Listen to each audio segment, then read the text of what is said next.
வணக்கம். நான் doctor Dineshkumar, Thomas hospital புளியங்குடியிலிருந்து எலும்பு முறிவு மருத்துவர். நம்ம இதில் நிறையா பெண்களுக்கு, ஒரு 40-45 வயசுள்ள பெண்களுக்கு, கொஞ்சம் பேர் ஆண்களுக்கு, முக்கியமாக சுகர் பேஷண்ட், நமக்கு ரொம்ப நாளாக நீரிழிவு நோய்க்கு மாத்திரை சாப்பிட்டு இருக்கவங்களுக்கு என்ன பிரச்சனை வரும்னா, கையை மடக்கி நீட்டும் போது ஒரு சின்ன சத்தம் வர்றது, இல்லை அப்படின்னா கையை நான் மடக்கிட்டேன், என்னால் நீட்டவே முடியலை, நீட்டணும்னா என்னோட இன்னொரு விரலை வச்சு நீட்டினா மட்டும்தான் நீளுது, இல்லை அப்படின்னா அப்படியே ஸ்டக்காகி நிற்குது, இந்த மாதிரி பிரச்சனை வரும்.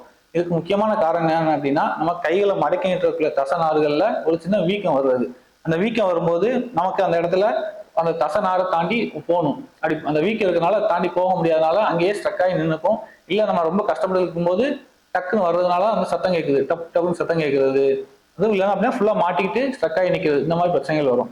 இதனால என்ன தொந்தரவுலாம் வரும் அப்படின்னா, இது நாள் பட ஒன்று நம்ம கையை ஃபுல்லா மடக்கி வைக்கிற மாதிரி இருக்கும், இல்லை அப்படின்னா ஃபுல்லா நீளாவே ஃபுல்லா நீண்டுட்டே இருக்கும், மடங்கவே முடியாது. இது வரலாம். ரெண்டாவது என்ன வரலாம் அப்படின்னா, அந்த தசநாறு திரும்ப திரும்ப உரசதுனாலேயே அது கிழிஞ்சு போய் நமக்கு இந்த விரலே ஃபங்க்ஷன் ஆகாம யூஸ் பண்ண முடியாம போயிடும்.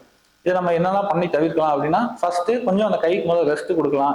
ஒரு சின்ன சின்ன மருந்து மாத்திரைகள் முதல்ல போட்டு பார்க்கலாம். கொஞ்சம் ஐஸ் வச்சு ஒத்தனம் கொடுக்கறது, இந்த மாதிரி கொஞ்சம் கன்சர்வேட்டிவாக முதல்ல இனிஷியலா மேனேஜ் பண்ணி பார்க்கலாம்.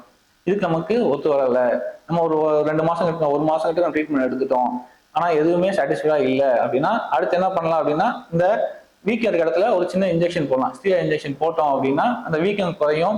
வீக்கம் குறையும் போது தன்னாலே அந்த சத்தம் வர்றது நின்றும், வலியும் நல்லா கேட்க ஆரம்பிச்சிடும். இது நம்ம ஒரு டைம் பண்ணி பார்க்கலாம். இல்ல எனக்கு திரும்பவும் வந்துகிட்டே இருக்கு, அந்த நான் போட்டேன் ஒரு 2 மாசம் நல்லா இருந்தது, இப்போ 3ஆம் மாசம் திரும்பவும் எனக்கு சத்தம் வருது, வலி வருது அப்படின்னா, கடைசியா என்ன பண்ணலாம்னா, அந்த தட்டி இருக்கிற தசநாரை நம்ம வெட்டி எடுத்து விட்டுறலாம்.